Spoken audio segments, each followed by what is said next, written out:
noticed my wife spent hours on LinkedIn but never talked about work. One night, I checked the screen and saw her flirting with her ex over DMs. I asked calmly, "Password or divorce?" She didn't say a word, just locked her phone and rolled over. The next morning, she woke up to my side of the closet empty and a copy of the divorce papers on the kitchen table.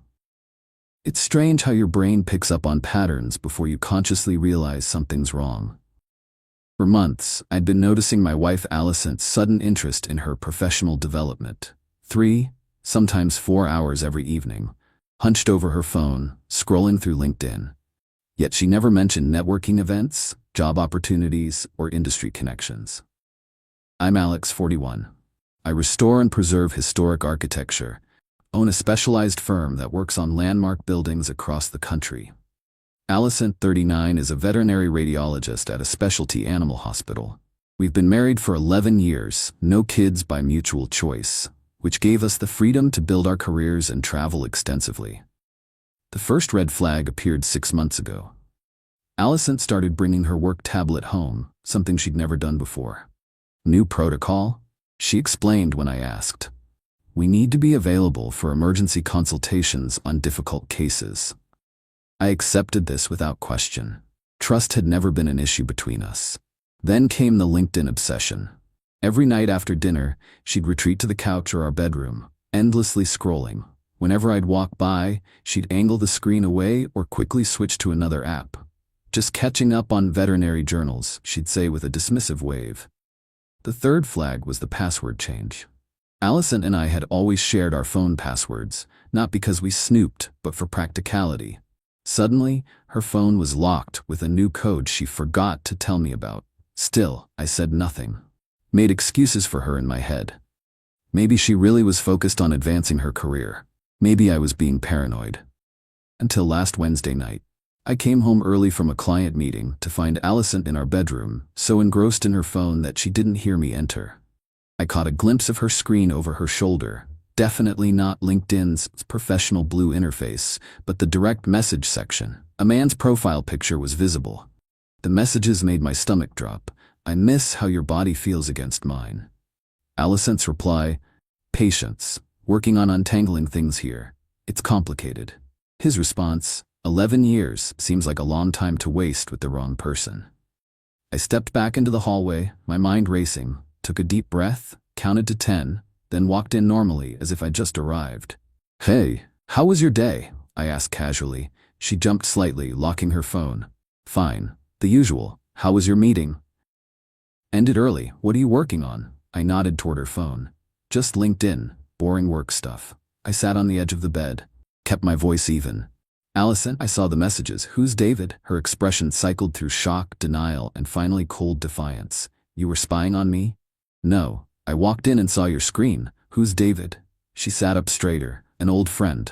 We're just catching up. I miss how your body feels against mine. Is catching up? Her eyes narrowed. You're taking that out of context. What possible context would make that appropriate between a married woman and another man? We have history, she said defensively. It's complicated. Complicated how? You either respect our marriage or you don't. She crossed her arms. It's just harmless flirting. Everyone does it. I don't, I replied, and neither should you. God, Alex, she huffed. You're making this into such a bigger deal than it is. We're just talking. About how he misses your body? About how you've wasted 11 years with the wrong person? My voice remained calm, but I could feel my pulse rising. That's not just talking, Allison. You don't understand. You're right. I don't understand how you could betray my trust like this. Betray? She laughed, a harsh sound I'd never heard from her before. It's text messages, not an affair.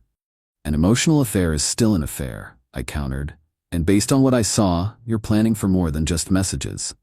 You saw a 10-second snippet of a conversation. You have no idea what's really going on. I looked at her directly. Then enlighten me. Show me your phone. Let me see for myself what's really going on. Her expression hardened. Absolutely not. I have a right to privacy. Not when it comes to other men discussing your body and disparaging our marriage. You're overreacting. Am I? Then prove it. Show me there's nothing to worry about. She clutched her phone tighter. I'm not giving you my phone just because you're insecure. This is controlling behavior, Alex. I took a deep breath. Let me be very clear, Alicent. This isn't about control. It's about trust. Trust that you've clearly broken. So I'm going to make this simple. Password or divorce? Your choice. She stared at me for a long moment, then deliberately locked her phone and rolled over. I'm going to sleep. We can talk about your trust issues tomorrow. In that moment, everything became clear. I didn't need to see more messages. Didn't need to hire a PI or check phone records. Her response told me everything. I waited until her breathing steadied with sleep. Then I got up and went to my study. This wasn't the first time I'd considered our marriage might be in trouble. I'd actually consulted with my attorney 3 months prior when I first noticed Alicent's secretive behavior, just to understand my options if things deteriorated. I called him at his home number, apologizing for the late hour. As a longtime client and friend, he understood the urgency. We discussed the situation, and he agreed to have preliminary paperwork prepared for review by early morning. At 5:30 a.m., I went to our closet and quietly packed my essential belongings, enough clothes for 2 weeks, important documents, irreplaceable mementos. Loaded everything into my car. Then I returned to the kitchen and executed the plan I'd formed overnight. First, I transferred half the funds from our joint accounts to my new personal account, legally appropriate as a pre-divorce protective measure in our state. I left the other half untouched, ensuring Alicent would have immediate access to funds during the transition. Second, I followed up with my lawyer, who had divorce papers prepared based on our earlier conversation and midnight update. He arranged for electronic filing to open when courts opened at 9 a.m., and a courier to deliver my copy by 8:30.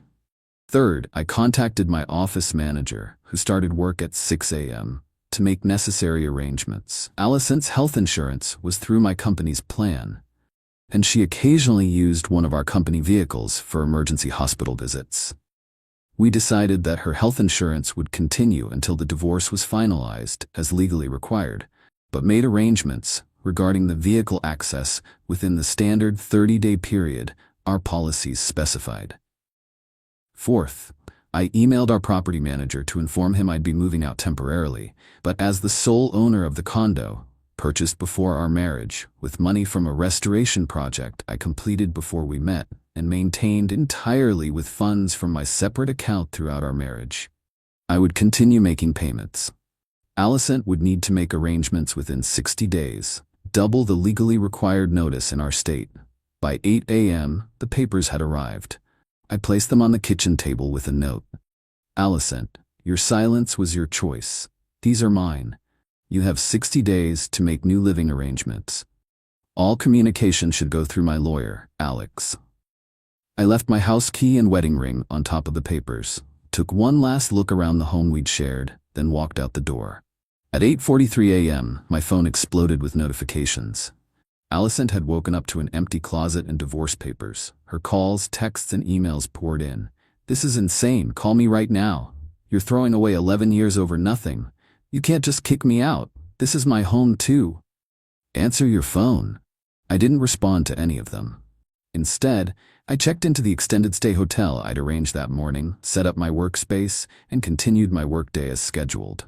Alicent's next move was predictable. She called my parents, my sister, even my college roommate, told them I'd lost my mind and was making wild accusations about her friendship with an old colleague. I had anticipated this. Before she could spin her narrative, I'd sent brief, factual messages to key family members. Alicent and I are divorcing due to her infidelity. I have evidence but prefer to keep this private. I'm safe and staying elsewhere for now. I'll explain more when I'm ready. No drama, no details, just facts. By evening, Alicent had shifted from anger to bargaining. Her messages took a desperate tone. Can we please just talk about this? I'll give you my password now. It was a stupid conversation that meant nothing. Please come home. We can fix this. I maintained my silence. Her words meant nothing against her actions. The next day, I received a call from a number I didn't recognize. David. Alicent had given him my private number. Look man, there's been a misunderstanding. Alicent and I are just old friends. Nothing physical has happened. I cut him off. I don't care what you and Alicent are. That's no longer my concern. Please don't contact me again. I hung up and blocked his number. 3 days later, Allison showed up at my office. My receptionist, who had been briefed on the situation, stopped her in the lobby. Allison created a scene, crying and demanding to see me. Building security escorted her out. That evening, I received an email from her with screenshots of their LinkedIn conversations, claiming they proved nothing inappropriate had happened.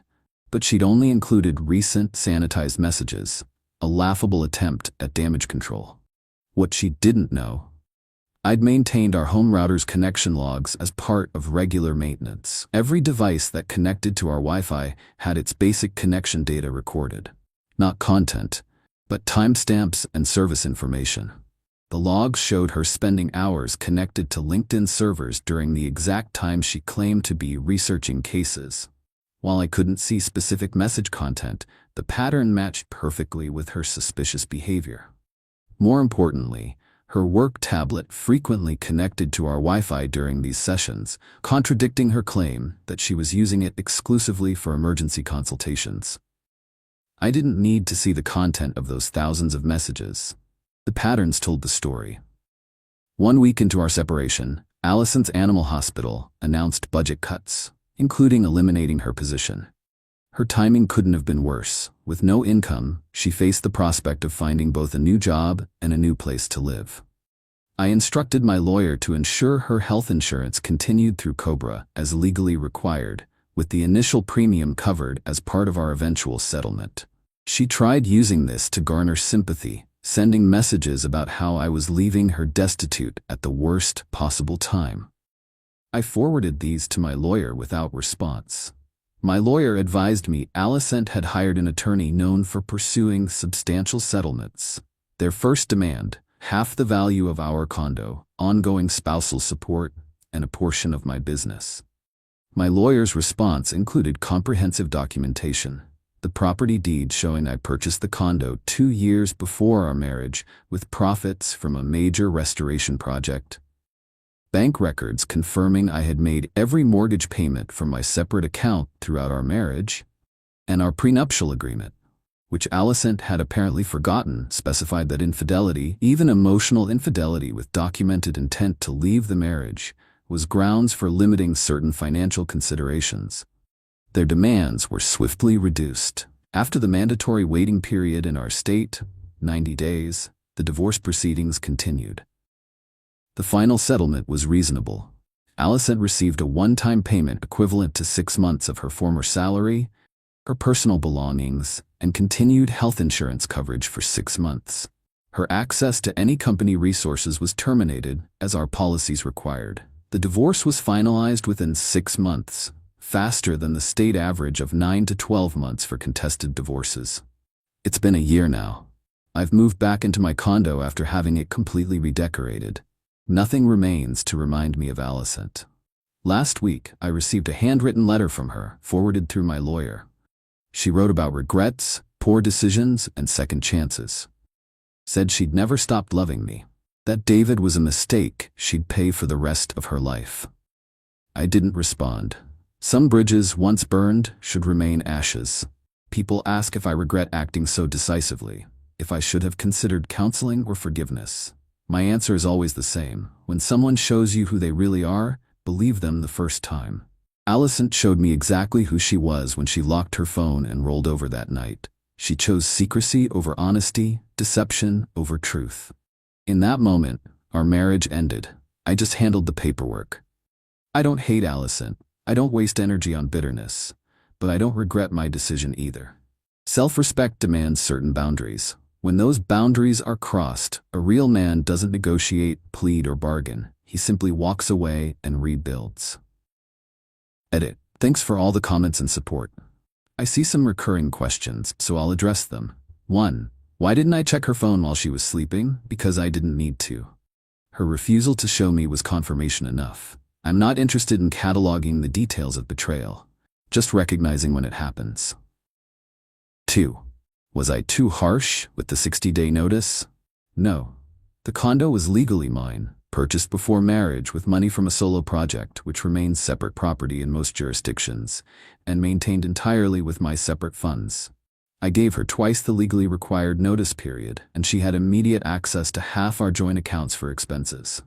3. Did I ever find out who David was? He was her veterinary school classmate who became the one that got away in her mind. LinkedIn reconnected them when he viewed her profile. The irony: he's now married with 3 kids and was never going to leave his family. Allison was just his ego boost. 4. For those asking about the legality of the router logs, as the person who set up and maintained our home network, the basic connection logging was standard practice for troubleshooting. I never accessed message content or installed monitoring software on her devices. I simply observed connection patterns to services like LinkedIn. 5. Some have questioned whether I moved too quickly with the divorce. Remember, I'd already consulted my lawyer months before when I first noticed her behavior changing. The groundwork for action was already in place, not a rash overnight decision. 6. For those calling me cold or calculating, when your spouse is carrying on an emotional affair and refuses to come clean when directly confronted, what exactly is the alternative? Begging for honesty? Pretending it isn't happening? I chose clarity